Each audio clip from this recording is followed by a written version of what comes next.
ಎಲ್ಲರಿಗೂ ನಮಸ್ತೆ. ಒಂದು ಮಹಿಳಾ ವಿಶ್ವವಿದ್ಯಾಲಯ ಅಥವಾ ಬೇರೆ ಯಾವುದೇ ವಿಶ್ವವಿದ್ಯಾಲಯ ಆಗಲಿ, ಅಲ್ಲಿರುವಂಥ ವಿದ್ಯಾರ್ಥಿಗಳಿಗೆ ಒಂದು ಮೌಲ್ಯಭೂತ ಬೇಸಿಕ್ ನೀಡ್ಸ್ ಸೌಕರ್ಯಗಳು ತುಂಬ ಇಂಪಾರ್ಟೆಂಟ್ ಆಗುತ್ತೆ.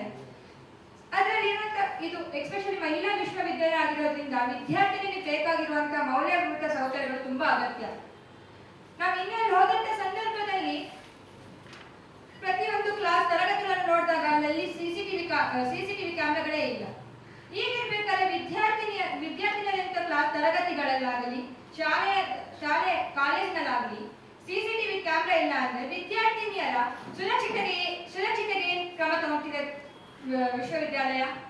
ವಿದ್ಯಾರ್ಥಿನಿಗಳಿಗೆ ಏನಾದರೂ ತೊಂದರೆ ಆದ್ರೆ ದೂರ ಬಿಟ್ಟರೆ ಬೇರೆ ಸಾಕ್ಷಿ ಏನಿದೆ? ತಮ್ಮ ವಿದ್ಯಾರ್ಥಿಗಳಿಗೆ ಏನಾದರೂ ತೊಂದರೆ ಆದಾಗ ಅವ್ರು ಏನಾದರೂ ಕಂಪ್ಲೇಂಟ್ ಮಾಡಿದಾಗ ಕೇಳೋದ ಆಧಾರ ಹೇಳೋದು ಸಿಸಿಟಿವಿ ಕ್ಯಾಮೆರಾ ಇಲ್ಲ ಅಂದ್ರೆ ವಿದ್ಯಾರ್ಥಿಗಳು ಏನು ಹೋಗ್ಬೇಕು? ಅವ್ರಿಗೆ ನ್ಯಾಯ ಹೆಂಗ್ ಸಿಗ್ಬೇಕು? ಇದು ಒಂದು ಮೂಲಭೂತ ಸೌಕರ್ಯ ಅಲ್ಲವೇ ಒಂದು ಕಾಲೇಜಿನಲ್ಲಿ ಸಿಸಿಟಿವಿ ಕ್ಯಾಮೆರಾ ಇರುವಂತದ್ದು. ಇದಿಷ್ಟೇ ಅಲ್ಲದೆ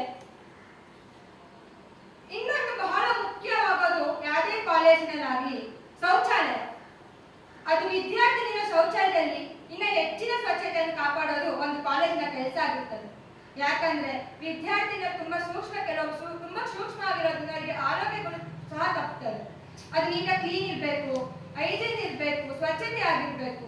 ಇದೆಲ್ಲ ನೋಡಿದಾಗ ನಾವು ಹಿಂದೆ ಭೇಟಿ ನೀಡಿದಂತ ಸಂದರ್ಭದಲ್ಲಿ ನಾವು ಹೋಗಿದ್ದೀವಿ ಅಂತ ಅಲ್ಲಿ ಬಂದು ನೀರು ಹಾಕ್ತಾರೆ ಬಿಟ್ರೆ ಮುಂಚೆ ಯಾವುದೇ ರೀತಿ ಕ್ಲೀನ್ ಮಾಡಿರೋದಿಲ್ಲ.